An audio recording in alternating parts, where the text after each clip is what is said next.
How about one-possession games? Yeah. The San Francisco 49ers, 3-5 in one-possession games since the start of last season. They have a tough time finishing games that are close here. They lose to the Vikings just like they did last year, 23-17, the final score. A game where they never led.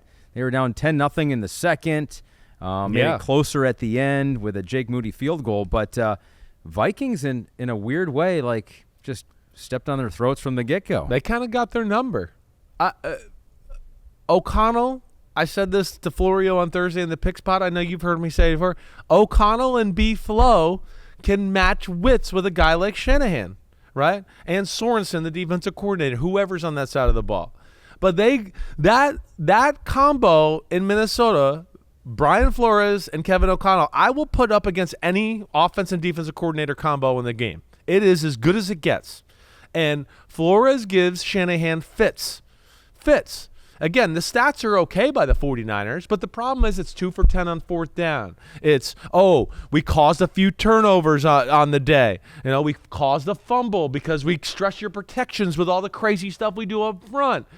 We stopped you on fourth down 2 different times. One of them was on the 3-yard line because Shanahan's like the master of cracking code, and he's like, what the is this code over here? What play is Brian Flores? What he's doing? He takes away some of Shanahan's ability to package plays together, call 2 plays to the line of scrimmage, because he always has the threat of it might be an all-out blitz, so we have to have something ready for that. I got to call my other play. I want to call 2 awesome plays, but I can only call 1 because the other play's got to be something to protect against this crazy defense he might bring against me, right? It kind of handcuffs Shanahan that way. Let alone we know O'Connell on the offensive side of the ball is brilliant against the passing game, figuring out the defensive rules, and doing that.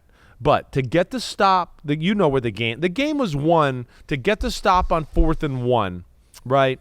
And then hit Justin Jefferson on a 97-yard gain, right, where you're going, okay, I mean, can they get out of the hole here, and just like give their offense some room? Boom, touchdown, up 10-0, and it felt like the 49ers were, playing catch up and a little frantic from that point on. He wins Sam Darnold, I'm talking about now. Yes. You just mentioned him. His first 2 games of a season for the second time in his career. Also did it with Carolina in 2021 as the Houston Texans have now picked off Caleb Williams, about 12:55 to go here, fourth quarter. Yeah, it's Strugglesville for Caleb and company. 19-10, Houston Texans. We'll keep you updated. You know it. On a game that you already 19-10, but it's certainly Texans controlling the football game. All right, so, continue on. This has always been a Sam Darnold pod. Like, we have been very supportive of Sam Darnold. Not supportive of the environments that he's been put in here, but you called it coming into this year. You said this is a good situation for him, and they're going to be able to do some damage. J.J. McCarthy goes down, and who knows?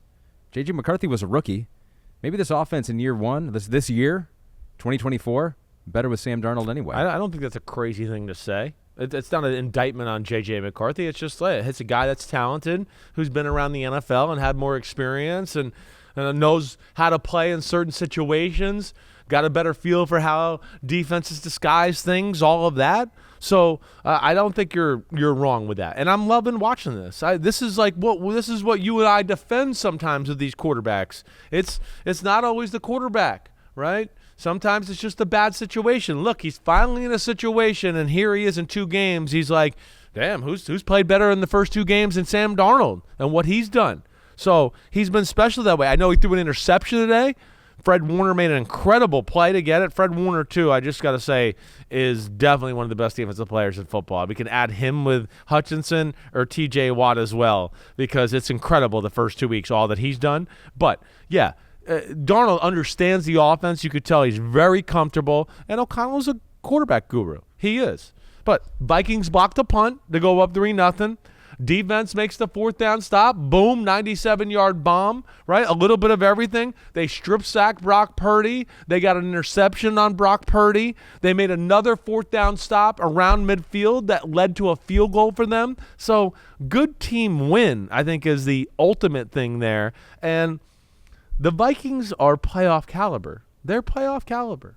And I'm not sure the Vikings aren't on offense with Sam Darnold, I'm going to say it. I've said it a few times. I think they have the potential to be even more dangerous than they were with Kirk Cousins, because Sam Darnold's arm is more explosive than Kirk Cousins. And this offense, we know with a healthy Justin Jefferson and Aaron Jones look good. I know he got banged up. Hopefully he's okay. The Chandler kid is a damn good runner. They look like they're going to be able to run the ball this year. They haven't been able to run the ball in the Kevin O'Connell era. If they can do that with this, they're going to be tough to stop. Justin Jefferson did leave the game in the third quarter. It was a quad contusion. I know. I was like, why did you see it? No. It was like he is going to have the worst dead leg in the history of mankind tomorrow when he wakes up. Well, he said, quote, after the game, "I'm not seriously injured. Yeah. I'll be ready to go next Sunday." He will. Well, wait till he wakes up Wait till he tomorrow, wakes apparently. up. He's going to go, damn, I might not be ready to go for Wednesday practice, though. That's for sure. He got a knee, Fred Warner's knee, as he was kind of like diving. I mean, his knee hit him right in the thigh. That's not good. And you know that was uncomfortable for So him. you mentioned it a couple of times. Yeah. Let's end with this. Yeah. Because it was the 97-yard touchdown to Justin Jefferson. And for this, we're going to say it's time for Home Team Help, presented by our presenting sponsor in Lowe's, which brings you Chris Simms Unbuttoned, produced by Pete with Gabby and Morgan, Mackenzie, and then in the little print at the bottom, co-hosted as well by Ahmed Fareed there. So you mentioned this on Football Night in America. It was like you got the 97-yard touchdown, Justin Jefferson weaving in and out, but then you got Jalen Naylor getting in the way and securing the score. Yeah, a great job by Jalen Naylor getting down, Michigan State guy, right, getting the block. But watch this play. Again, first off, there's two things here that I want you to go back and watch, and we'll watch it through one more time here. Great move by Justin Jefferson, who was getting run down by the 49er defenders. Makes the cutback, gets in the end zone. But I might need you to rewind here a little bit. Look how they attack this. So, really, look at Naylor. Naylor's wide open, too. Right? He's open. He's going to throw him for a 30-yard crossing route, too. I think the brilliance of this, and if you can rewind this, Pete, a little bit and go back, or not, if not, we can just show it one more time, is when you watch, like, the Sam Darnold throw, he throws this ball, and 27, the safety, is way deep still. But he had faith that, wait, I see 27's a little flat-footed because 27 got stuck. He was going, wait, the crosser's open. I got to help that guy out. Oh, no, Justin Jefferson's running at me. He got caught a little flat-footed. But that's Sam Darnold, the nuance. He saw that he was a little flat-footed, and then he trusted that Justin Jefferson would hit sixth gear with the ball in the air and go get it, and that he did. And that was a big moment of the game. I think when you talk about that and then the bad interception Brock Purdy threw, right, to Metellus when they were backed up, and I think it was the very next play they ran a little play-action pass to Naylor for the touchdown. That was game over. That right there seemed like it was kind of nail in the coffin. Couple turnovers for Brock Purdy after the game. Cameras picked up him saying to Brian Flores, quote, "Your scheme is crazy." Well, there you go. He does not want to face them again. That was Lowe's Home Team Help. Great job, Jalen Naylor. Yo, homies, thanks for watching. Yeah, it's time. The NFL season is here on Chris Simms Unbuttoned. You can hit subscribe to get all the weekly picks, plus our Sunday recaps as the games are happening. Oh, you know it. Nobody does that better than us. Thanks again for watching. Remember to subscribe. Peace out. We'll see you next time on Unbuttoned.